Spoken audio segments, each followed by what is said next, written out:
नमस्कार मित्रांनो, आजची आपली सुरुवात चहाच्या फुरकीपासून चालू होती बघा। रोज सारखा आपण नाही का मस्तपैकी चहा पितोच बघा। आज एकटाच आहे, त्यामुळे एकटाच दुकानात निघाले बघा। कुणी नाही, एकदम सिंगल मॅन आणि एकदम झकासपणे आपल्या गाडीला सेल्फ मारला आणि डायरेक्ट दुकानात निघाले बघा। कारण वातावरण गार लागत होतं आणि वॉचमॅन सोबत थोड्याशा गप्पा मारल्या आणि डायरेक्ट दुकानात पोहोचलं बघा। दुकानात पोहोचलं की डायरेक्ट आपण आपल्या मसनीला चकाचक साफ केलं की पप्पाने पेरू घेतले होते खायला। मग पेरू खाण्यात जोर दिला बघा। मला पेरू तर आवडत नाही, पण काय करा, टेस्टी पेरू होता म्हणून पेरू जोर दिला। तेवढंच झालं की नाही का, अजूनही गास गास गास नुसता खात होता, आवडलं होतं ना म्हणून। तेवढंच की मग थोडंसं काम यायला चालू झालं। मग काम करायचं म्हणलं की आपण मसनीच्या पाया पडलो आणि कामाला सुरुवात केली की काही आमचे गाववाले आले आणि त्यांच्यासोबत गप्पा मारल्या मस्तपैकी। आणि मग नाही का आपल्या पार्सलला सोडायला डायरेक्ट घरी निघालं बघा। पार्सलला सोडवण्यासाठी नाही का घरी चाललो होतो ना, तेवढ्यात नाही का पप्पा म्हणले माझा रिपोर्ट बी आणजा। म्हणजे त्यांचं शुगर चेक केलं ते ना, त्या ब्लडचा रिपोर्ट बी घ्यायचा होता। मग तसं आज गेलो बघा तिथं शुगरच्या लॅबमध्ये पोहोचलं की त्यांना म्हणलं द्या आमच्या पप्पाचा रिपोर्ट द्या तुम्ही लवकर। मग तर पटापटा गेलो आणि पप्पाचा शुगरचा टेस्टचा रिपोर्ट घेतला बघा। घेतला की नाही का आपण नाही का थांबलो नाही 2 मिनिटं सुद्धा। त्याला म्हणलं द्या आणि मी निघालो की काय आपलं पार्सल म्हणजे परी बहिणीची मुलगी ती मग अशीच बसवली होती गाडीवर। मग तसंच गाडीवर बसलं की मग सेल्फ मारला की तसाच बंगाट निघालो बघा। पण म्हणलं आता एवढं लांब फिरून जाण्यापेक्षा चला ह्या गल्लीमधून घुसू। तसंच त्या गल्लीमधून घुसलो की माझा विचार होता की इथून सरळ निघून का ह्या गल्लीतून, पण नाही, रस्ताच नाही पुढं ना। त्यामुळे नाही का ह्या छोट्या गल्लीतून असा दाड दाड दाड दाड दाड दाड घुसतोय मी, एकदम मस्तपैकी घुसलं। मग तसंच आपण रॉंग साईड मारलं बघा। आपल्या बिल्डिंगकडे येताना रॉंग साईड मारलं की बघा गाड्यावाले रोड बंद आहे तरी कुठे कशाला घुसतात काय माहीत, मला हे कळत नाही लोकांचं। आणि तसंच बिल्डिंगमध्ये एंट्री मारली की बघा नाही का आपली गाडी मग आज डायरेक्ट भावाच्या गाडीच्या बाजूला लावली की मग आपल्या डायरेक्ट डबा घेतला आणि डायरेक्ट रिटर्न निघालो बघा।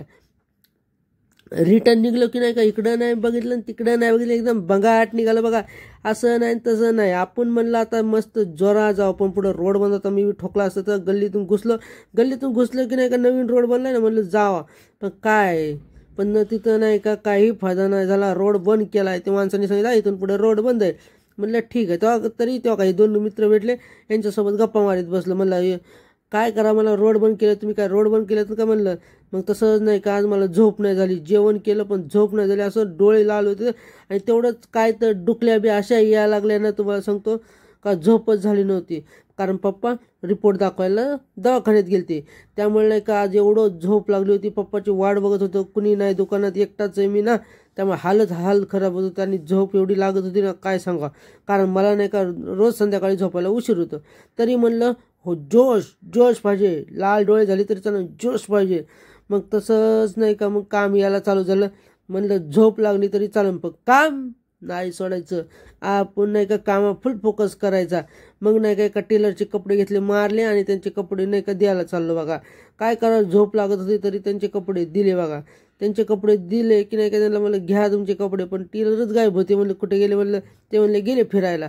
ओके म्हणलं, त्यांचे कपडे दिले आणि तसाच दुकानाकडे निघालं बघा। त्याला म्हणलं टेलरला सांगा मी आलतो म्हणून, मग चालेल म्हणले। मग आपलं आलं की नाही का अजून काम आलं की मग कामावर एवढा फोकस केला ना, एकदम फटफट काम केलं की नाही का सगळं काम संपलं। डायरेक्ट आता घरी निघालं एकदम बंगाट। मग सेल्फ मारला बघा। आज आम्हाला जायला पार 11 वाजले होते बघा। 11 वाजता सुद्धा नाही का आम्ही घरी जातो, म्हणजे धंद्यावाल्यांचे किती हाल असतात बघा। सकाळी 9ला दुकान खोललं होतं तर डायरेक्ट 11 वाजता जातो, म्हणजे धंदा करणं म्हणजे काय खायची गोष्ट नाही। त्यासाठी नाही का संयम पाहिजे आणि मेहनत पाहिजे, हे तर तुम्हाला आमच्या कामातून कळतच असेल। आणि तसंच मी नाही का बगाड गाडी पळवली। मग पप्पाला म्हणलं तिथं नाही का नाश्त्याला घ्या सकाळच्याला, त्यावरचं मी एका टेलरचे कपडे देऊन येतो। ओके म्हणले, त्यामुळे मी इथं गाडी लावली कारण पुढे रोड बंद आहे आणि टेलरचे कपडे द्यायला आलो। यांना म्हणतो तो हे नाही का एवढे आकडूपणाने कपडे घेतात ना, लय बाबा काय म्हणा, पण जाऊ द्या म्हणलं। त्या टेलरला म्हणलं दिले त्यांच्यापाशी कपडे आणि नाही का डायरेक्ट निघालं बघा। तेव्हा का ते घेत बी नव्हता बघा, तरी घेतले आणि दिले। मग तसंच आम्ही बिल्डिंगमध्ये पोहोचलं की साईबाबाचं दर्शन घेतलं की आज आपली व्हिडिओ इथंच थांबू। आवडल्यास नक्की लाईक करा, शेअर करा, सबस्क्राईब करा आणि अशाच आपल्या व्हिडिओ बघत राहा।